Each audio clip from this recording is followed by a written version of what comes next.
우와, 바다 바닥에 구멍이 생겼어요. 바다에 누수가 생긴 것 같아요. 하지만 물이 새는 일반적인 누수 현상과는 다릅니다. 물이 새는 게 아니라 들어오는 거라 샘에 더 가깝습니다. 이 독특한 누수 현상을 우리는 피티아의 오아시스라고 부릅니다. 한 대학원생이 우연히 이를 발견했어요. 그는 수면 위로 올라오는 거품을 발견했습니다. 일반적으로 바다의 기포는 열수 분출구가 있을 수 있다는 걸 알려주는데, 이 열수 분출구는 꽤 멋진 것들을 발견할 수 있는 핫스팟이에요. 이 통풍구는 실제로 해저에 있는 온천과 같은 역할을 해요. 하지만 따뜻한 물로 거품을 내는 대신 지구의 지각에서 과열된 유체를 방출하죠. 해수가 이 균열로 스며들어 지각 깊숙이 이동하면 매우 뜨거운 멘틀과 접촉하게 돼요. 이 과정에서 해수는 매우 높은 온도로 가열돼요. 그리고 다시 지표면으로 올라오면서 용좋은 가스와 미네랄을 운반합니다. 통풍구에서 뜨거운 액체가 뿜어져 나오면 주변 바닷물과 섞여 빠르게 냉각됩니다. 통풍구에서 조금만 떨어져 있어도 수온이 20도씨 정도로 내려가는데 일부 생물들이 좋아하는 온도죠. 그리고 어둠 속에는 유령 물고기, 거대한 붉은 팁관충, 등에 눈이 달린 독특한 새우와 같은 진짜 괴물들이 살고 있어요. 튜브벌레와 박테리아와 같은 일부 생물은 혹독한 환경에서 살아남기 위해 통풍구에서 방출되는 화학물질과 미네랄에 의존합니다. 하지만 이 경우 거품이 일어나는 물은 열수 통풍구에서 나온 게 아니에요. 샘 때문에 거기에 있었습니다. 그리고 그게 좀 더 우려스러운 점이에요. 이 저수지의 물은 그 자리에 머물러야 해요. 물이 너무 많이 새어나가면 특히 주변 지역에 심각한 결과를 초래할 수 있습니다. 태평양 북서부 해안의 거대한 단층대인 캐스케디아 섭입대를 따라 이 특이한 누출을 볼 수 있어요. 이곳은 지각을 구성하는 두 개의 큰 판이 서로 만나 나란히 미끄러지는 곳입니다. 피티아의 오아시스에서 나오는 물은 이 판들 사이에서 윤활유 역할을 해요. 단층대를 에어하키 테이블이라고 생각하시면 돼요. 유체 압력이 높으면 마치 에어가 켜져 있는 것과 같아요. 즉, 판 사이의 마찰이 줄어들어 판이 움직일 수 있습니다. 하지만 유체 압력이 낮으면 두 판이 서로 고정되어 스트레스가 쌓일 수 있어요. 그렇다고 해서 기분이 나빠지는 건 아니고요. 지각판의 맥락에서 응력은 변형을 일으킬 수 있는 압력이나 힘을 말합니다. 그리고 이러한 스트레스가 쌓이기 시작하면 언젠가는 어딘가로 흘러가야 해요. 스트레스가 너무 많으면 지진을 유발할 수 있고 작은 지진이 아닌 큰 지진이 발생할 가능성이 높습니다. 예를 들어 캐스케디아 섭입대에서 스트레스가 방출되면 규모 9의 지진이 발생할 수 있어요. 비교해보자면 지금까지 기록된 가장 큰 지진은 1960년 칠레에서 발생한 규모 9.5의 지진이었습니다. 피해가 막대했던 만큼 물이 저수지에 남아 지각판 사이의 섬세한 균형을 계속 유지할 수 있기를 바랄 뿐이에요. 우리는 바다의 5%만 탐험했습니다. 바다 밑바닥에 얼마나 많은 멋진 것들이 발견되기를 기다리고 있을지 누가 알겠어요. 예를 들어 아조레스 제도 근처의 대서양 심해에서 신비한 홀로 과학자들이 우연히 발견한 이 신비한 생물들을 살펴보세요. 이 구멍들은 깔끔하게 정렬되어 있으며 약 10cm 간격으로 경우에 따라서는 몇십 cm까지 떨어져 있습니다. 재봉틀이 남긴 구멍처럼 생겼어요. 일부 사람들은 이 구멍이 생물학적 기원일 수 있다고 생각해요. 예를 들어 일부 물고기는 해저를 따라 걷는 동안 구멍을 만들었을 수 있어요. 또 다른 사람들은 인간이 만든 것일 수도 있다고 생각해요. 스파이크가 박힌 타이어 같은 거 말이에요.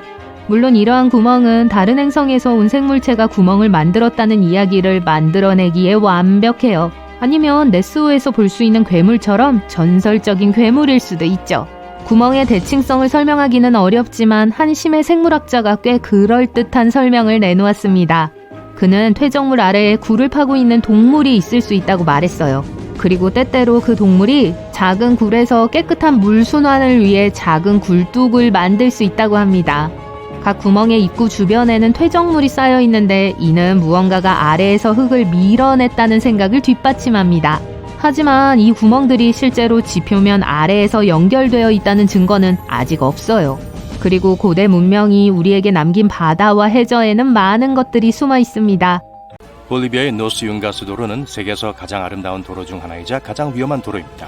아찔한 높이의 절벽길을 따라 자전거를 타고 울창한 볼리비아 정글과 안개가 자욱한 산을 멀리서 내려다보는 상상을 해보세요. 정말 멋진 경치입니다. 하지만 3m 폭의 도로를 달리고 있고 그중 일부는 포장도 되어 있지 않다는 사실을 알게 되면 소름이 돋을 수 있습니다. 그럴 만한 이유가 있습니다. 매년 200명 이상의 사람들이 이 험난한 산길에서 추락해 사망하는데 가드레일이 없는 것은 전혀 도움이 되지 않습니다. 걷는 것을 더 좋아한다면 파키스탄의 후사인이 다리를 고려해보세요. 이 다리는 공식적으로 세계에서 가장 위험한 출렁다리지만 파키스탄에서 유일한 다리는 아닙니다. 보리 호수 위를 가로지르는 길고 긴장감 넘치는 횡단 구간으로 다리의 판자가 많이 떨어져 나갔고 전체 구조물이 바람에 불길하게 삐걱거리는 소리가 납니다. 그럼에도 불구하고 이곳은 주요 관광 명소가 되었지만 근처에 보이는 낡고 부서진 다리는 비명을 지르며 추락할 것 같다는 인상을 더할 뿐입니다. 그래도 아래 호수가 탄자니아의 나트론 호수가 아니라는 사실에 감사할 수 있을 거예요. 물에 빠지더라도 생존할 수 있는 기회는 있습니다. 하지만 나트론 호수에 물에 빠지면 그렇지 않습니다. 이곳의 pH는 피부를 녹이는 10.5로 물이라고 하기에는 알칼리성 수프에 가깝습니다. 이곳이 평화로운 것은 당연합니다. 여기 살고 싶어하는 생명체는 거의 없습니다. 하지만 홍학무리가 몇 계절마다 번식을 위해 나트론 호수에 찾아오고 그 기간 동안 이곳은 백분홍빛 낙원이 됩니다. 정말이에요. 반면에 에티오피아의 다나킬 함몰지는 전혀 그렇지 못합니다. 아름다운 외계 풍경에도 불구하고 이곳은 아마도 지구상에서 가장 외로운 곳일 겁니다. 소금 유황철로 만들어진 노란색, 주황색, 초록색 언덕은 지구상 어디에서도 볼 수 없는 경관을 만들어냅니다. 그러나 온도와 독성 광물의 조합으로 이곳은 절대 살 수 없는 곳이며 이곳을 방문하는 연구자들은 이 계곡에서 미세한 생명체조차도 발견하지 못했습니다. 정말 다른 행성처럼 아름답고 황량한 곳입니다. 반면에 생명으로 가득 차 있지만 전혀 가고 싶지 않은 섬이 있습니다. 스네이크 아일랜드는 이름 그대로 뱀으로 가득한 섬이죠. 실제로 뱀, 특히 독사가 너무 많아서 브라질에서는 모든 방문객의 섬 출입을 금지하고 있습니다. 하지만 출입이 금지되지 않았다고 해도 해안에 내리자마자 독사에 물릴 수 있는 곳에 용감하게 갈 사람은 많지 않을 거예요. 네바다 사막 한가운데 있는 플라이 가널천은 인간이 질투심에 사로잡혀 만들어졌다고 생각해요. 1916년 사람들이 우물을 파기 위해 이곳에 오기 전까지 이곳은 그저 사막의 일부에 불과했습니다. 그러나 그들은 곧 자신들의 방식이 잘못되었다는 것을 깨달았습니다. 펄펄 끓는 물이 나와서 식수로 부적합했죠. 50년 후 또 다른 시도가 있었지만 같은 일이 벌어졌습니다. 배운 게 없나요? 어쨌든 뜨거운 물은 땅속에서 계속 뿜어져 나왔고 오늘날에는 빨강, 주황, 노랑으로 물든 거대한 간헐천 군락을 볼 수 있습니다. 물리거나 데이거나 떨어질 수 있는 곳들로부터 잠시 벗어나 고요한 숲속을 산책해보세요. 이곳은 일본에 있는 사가노 대나무 숲으로 목소리를 낮추고 그저 바라만 볼 수밖에 없는 경이로운 자연공원입니다. 대나무 숲에서 들리는 바람소리는 공식적으로 인정받은 최초의 사운드스케이프이기 때문에 귀를 기울여보세요. 일본에서 가장 번화한 도시 중 하나인 교토에서 차로 30분 거리에 이런 곳이 있다는 것이 더욱 놀랍습니다. 이제 신선한 공기를 깊이 들이마셔보세요. 물속으로 들어갈 거예요. 너무나 뻔한 이름을 가지고 있는 그레이트 블루홀은 지구상에서 가장 아름다운 곳 중 하나입니다. 벨리제 안에 위치한 이 거대한 싱크홀은 유명한 관광 명소로 특히 다이버들에게 인기가 높습니다. 실제로는 전체 동굴 시스템으로 이루어져 있으며 더 깊이 잠수할수록 더 기이하고 그림처럼 아름답다고 합니다. 하지만 상어들에게도 인기 있는 곳으로 황소상어와 귀상어가 한 번 이상 목격된 적이 있으니 주의하세요. 이곳에서 수건을 준비해 바베큐를 즐길 준비하세요. 다르바자 가스 분화구가 기다리고 있습니다. 이번에는 땅속에 또다시 거대한 구멍이 생겨서 불타고 있습니다. 50여 년 전 중앙아시아 투르크메니아에서 이곳을 발견한 지질학자들은 지하의 인화성이 강한 가스인 메탄이 엄청나게 매장되어 있다는 사실에 놀라움을 금치 못했습니다. 그들은 가스가 퍼지는 것을 막기 위해 불을 질렀고 그 이후로 구멍은 계속 불타고 있습니다. 폭이 60m가 넘고 깊이가 30m가 넘는 이 구멍은 언제 연료가 바닥날지 아무도 모릅니다. 또 너무 뜨겁다고요? 그럼 해파리와 함께 수영을 해보죠. 팔라우의 락 아일랜드 중 하나에 있는 해파리 호수는 이름 그대로 해파리가 가득한 곳입니다. 2005년에는 이곳에 약 3천만 마리 해파리가 있었어요. 현재는 70만 마리 정도만 남아있지만 그 수가 점점 늘어나고 있어 관광객들은 실제로 해파리와 함께 수영할 수 있습니다. 쏘이기 전까진 맞죠? 농담이에요. 이 해파리는 독침이 없으니 안전합니다. 물론 해파리가 침을 기우기로 결정하기 전까지는요. 깊은 곳 얘기가 나와서 말인데 고만통 동굴이 다음 목적지. 자, 이 지도를 보세요. 이건 여러분이 출근할 때 여는 구글 지도가 아니에요. 여기선 세계에서 가장 신비로운 장소들을 볼 수 있어요. 버뮤다 삼각지대에서 기자의 피라미드까지요. 인형의 섬에서 이스터 섬까지 피스 헬멧 챙기고 출발해 봅시다. 여러분은 사하라 사막 깊은 곳을 머금하고 있어요. 지평선은 저게 뭐죠? 한때 번성했던 문명의 유적처럼 보이는데요. 알제리 수도에서 남서쪽으로 250km 떨어진 티아레트시 근처에서 수수께끼에 쌓인 13개의 기념물을 발견할 수 있습니다. 돌로 만들어진 큰 지하 묘지와 다른 건물들을 볼 수 있어요. 이것들은 기원 후 4세기에서 7세기 사이에 지어졌어요. 어떤 방들은 미로와 연결되어 있어요. 이곳을 걷는 건 2시간 정도 걸려요. 한때 이곳에 살았던 사람들은 벽에 사냥 장면과 동물 형상을 새겼어요. 연구원들은 이곳이 베르베르 왕족의 마지막 안식처로 지어진 걸로 믿고 있어요. 하지만 증명할 방법은 없죠. 그리고 사막에 버려진 도시는 미스터리로 남아있어요. 이제 인형의 섬은 어떤가요? 이 이름이 여러분을 소름 돋게 하지 않는다면 더 무서운 게 있을지 모르겠네요. 고대 아즈텍 운하를 따라 내려가면 이 신비로운 섬을 발견할 수 있어요. 수백 개의 버려진 인형들이 나무에 매달려 있어요.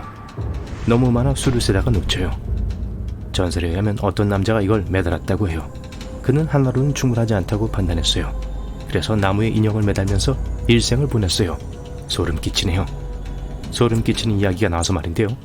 멕시코 사막에는 마피미 사일런트 존이라고 불리는 곳이 있어요. 사람들이 말하기를 거기서는 라디오나 다른 어떤 종류의 신호도 수신되지 않는다고 해요. 저는 분명 거기서 길 잃고 싶진 않을 것 같네요. 캐나다 먼 북쪽에는 사람이 지내기 힘든 안지쿠니 호수가 있어요. 1년 중 절반은 눈과 얼음으로 덮여 있어요. 한때 이누이트족들의 고향이었죠. 하지만 이 마을 전체에 끔찍한 일이 일어났어요. 정확히 어떤 일이었을까요? 이 미스터리는 아직 풀리지 않았어요. 1930년 조 라벨은 버려진 것 같아 보이는 마을을 지나고 있었어요.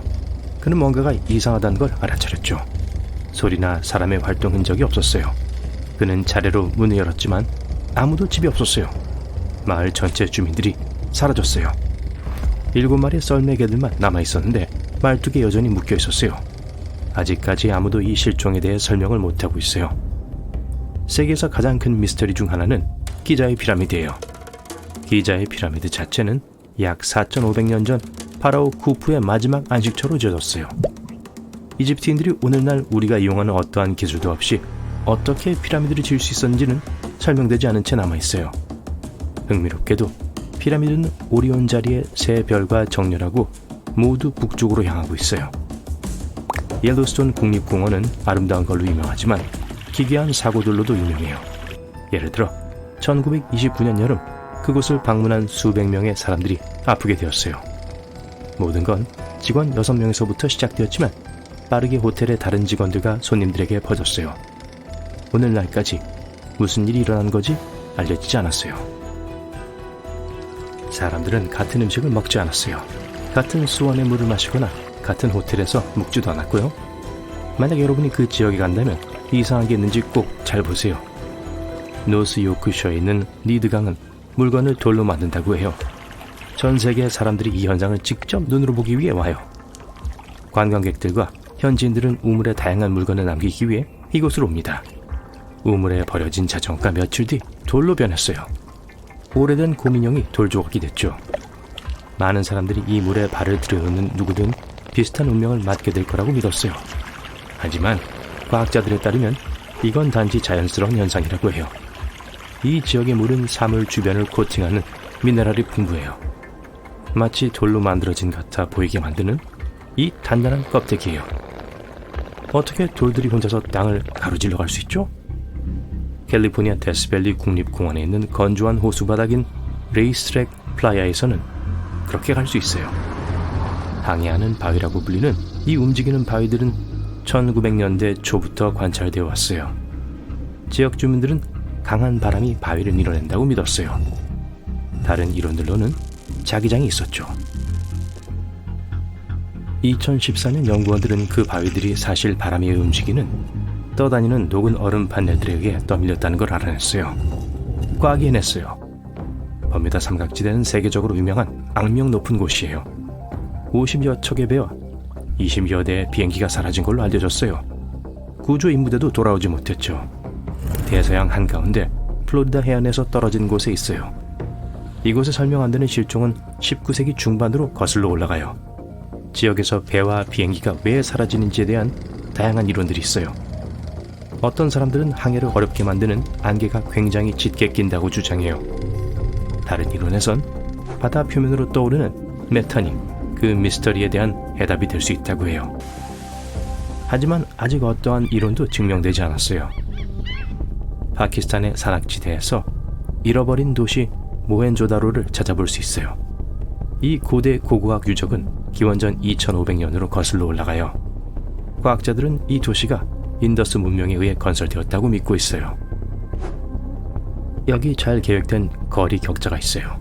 그리고 이 정교한 배수 시스템을 보세요. 이 마을에 살던 사람들에겐 무슨 일이 일어났는지 아무도 몰라요. 과학자들이 확신하는 유일한 것은 무엇인가가 그들의 삶을 단번에 끝낸 것 같다는 거예요. 이스터 섬의 수수께끼가 마침내 풀렸나요? 여러분은 아마도 이 폴리네시아 섬에 있는 매혹적인 하나로 된 조각상들에 대해 들어본 적이 있을 거예요. 모아이라고 불리는 조각상들은 무게가 90톤까지 나가요. 라파누이족들이 이걸 지었죠. 그 조각상들을 어떻게 운반했는지에 대해서는 아직 밝혀지지 않았어요. 캘리포니아 대학의 연구원들은 이 조각상들이 섬의 토양을 더 비옥하게 만들기 위해 지어졌다고 믿고 있어요. 그리고 제일 멋진 것은요,